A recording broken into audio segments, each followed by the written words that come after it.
বিশালগড় বিধানসভার অরবিন্দনগর পঞ্চায়েতের শাসক দল বিজেপির পঞ্চায়েত প্রধান এবং তার স্বামী সহ ১৯ ভোটার কংগ্রেসে যোগদান করেন। তাদেরকে বরণ করে নেন রাজ্য প্রদেশ কংগ্রেসের সাধারণ সম্পাদক জয়দেব বর্মন, জেলা কংগ্রেসের সম্পাদক আরাফাত ইকবাল, বিশালগড় ব্লক কংগ্রেসের সভাপতি দিলীপ চৌধুরী সহ অন্যান্যরা। মঙ্গলবার দুপুরবেলা অরবিন্দনগর পঞ্চায়েতের ৩ নং ওয়ার্ড তপন শিবের বাড়িতে সেই যোগদান সভা অনুষ্ঠিত হয়। এদিকে অরবিন্দনগর পঞ্চায়েতের দুবারের পঞ্চায়েত প্রধান মীরা দেবনাথ এবং তার স্বামী সঞ্জু দেবনাথ ২০১৪ সালে অরবিন্দনগর পঞ্চায়েতের ৪ নং ওয়ার্ডের বুথ সভাপতির দায়িত্বে ছিলেন। পরবর্তী সময়ে জেলা ওবিসি মোর্চার সদস্য হিসেবে নির্বাচিত হন। তিনি বলেন, যারা দীর্ঘদিন যাবৎ সিপিআইএম এবং কংগ্রেস করেছেন তাদেরকে বিজেপির দলে ঠাঁই দিয়ে বুথ সভাপতি নির্বাচিত করেছেন, তা নিয়ে মেনে নিতে পারছেন না। তিনি আরও বলেন, অরবিন্দনগর পঞ্চায়েতের মধ্যে ক্যাপ্টেন তৈরি হয়ে গিয়েছে। আগামী দিনে খেলোয়াড়গুলিকে নিয়ে বিজেপিতে ধূলিসাৎ করব। পাশাপাশি আগামী পঞ্চায়েত নির্বাচনে বিশালগড় প্রত্যেকটি পঞ্চায়েতের প্রার্থী দেওয়ার কথাও জানিয়েছেন, বিজেপিকে হুঁশিয়ারি দেন। দীর্ঘ 10 বছর ধরে আমি ভারতীয় জনতা পার্টি করতাম। 2013-তে আমি জনতা পার্টি যোগদান করেছি। করার পরে বিশালগড় পশ্চিম অঞ্চল একদম বহুত কষ্ট হয়েছে আমার সংগঠন তৈরি করতে। বিজেপি আমরা 18-তে সরকার এলো, 23-এও সরকার এলো। 23-এ সরকার আওয়ার পর যেই তার লোকে আমরা লড়াই করলাম, সিপিএম কংগ্রেস বনাম বিজেপি, আজকা ওই লোকটা ডিক্লেয়ার দিল না, বিজেপি কোনো জয়েনিং করলো না, এই লোকটারে বুথ প্রেসিডেন্ট বানিয়ে দিল। এবং আমরা বিজেপির নেতৃত্বে বলছি যে এই লোকটার আপনারা কী করে বুথ প্রেসিডেন্ট দেন? এই লোকটা তো সরাসরি সিপিএম করছে দেশে। হ্যাঁ কইছে সিপিএমে ভোট দেওয়ার জন্য, আমরা কইছি বিজেপির ভোট দেওয়ার জন্য আপনি তারা বুথ প্রেসিডেন্ট বানিয়ে দেন, এটা কিন্তু আমরা মাইনা নিতাম পারতাম না।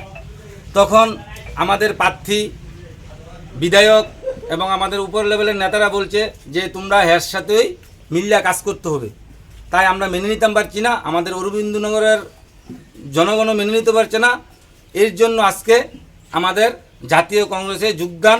এই অরবিন্দনগর জাতীয় কংগ্রেসের একজন ক্যাপ্টেন তৈরি হয়েছে, সামনের দিকে প্লেয়ার রেডি আছে মাঠে লাইম্বা কাজ করার জন্য। আর এই সারা বিশালগড় 16 বিশালগড়ে আমরা কংগ্রেসের 1 ইঞ্চি জমিও ছাড়বো না। আমরা প্রস্তুত, আজকের থেকে প্রস্তুত হইলাম। আর আমাদের 13টা পঞ্চায়েত আছে, আমরা 13টা পঞ্চায়েতই আমরা নির্বাচনে লড়ব। বিধানসভা কেন্দ্রের অন্তর্গত অরবিন্দনগর গ্রাম পঞ্চায়েতে আজকে শাসক দলীয় প্রধান শ্রীমতী মীরা দেবনাথ, উনি আজকে বিজেপি দল ত্যাগ করে ওনার সঙ্গে আরও 5 পরিবারের 19 জন, সর্বমোট 19 জন আজকে বিজেপি দল ত্যাগ করে কংগ্রেস দলে সামিল হয়েছেন। আজকে এখানে একটা যোগদান সভা অনুষ্ঠিত হচ্ছে। এই যোগদান সভা দিয়ে শুরু হয়েছে আমাদের যাত্রা পঞ্চায়েত নির্বাচনের, এবং আমি আত্মবিশ্বাসী যে পঞ্চায়েত নির্বাচনের আগে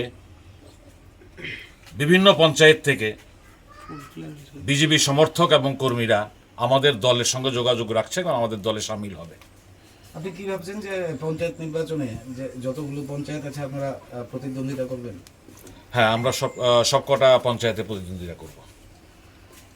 বিশেষ করে আমরা কয়েক বছর ধরে যেটা লক্ষ্য করতে পারছি, বিশালগড়ের যে মূল কংগ্রেস ভবন সহ বাকি যে কংগ্রেস অফিসগুলো ছিল অধিকাংশই বন্ধ রয়েছে। আপনাদের কি পঞ্চায়েত নির্বাচনের পূর্বে সেই ধরনের কোনো পরিকল্পনা রয়েছে সেই অফিসগুলো পুনরায় খোলার উদ্যোগ নেওয়া? না, সেগুলো আপাতত আমাদের কনসিডারেশনে আছে। তো আমাদের মূলত এখন চিন্তাধারা হচ্ছে এবং আমাদের অবজেক্টিভ হচ্ছে পঞ্চায়েত নির্বাচন। প্রতিটা ওয়ার্ডে আমরা প্রার্থী দেব, প্রতিটা পঞ্চায়েতে, জেলা পরিষদে এবং পঞ্চায়েত সমিতিতে, বিশালগড় পঞ্চায়েত সমিতিতে আমরা প্রার্থী দেব। আপাতত এটা আমাদের অবজেক্টিভ। আর পার্টি অফিস খোলাটা নিয়ে সেটা আমরা আমাদের যে কোনো সময় আমরা সেটা সিদ্ধান্ত নিয়ে আমরা পার্টি অফিস খোলার ব্যবস্থাপনা নেব।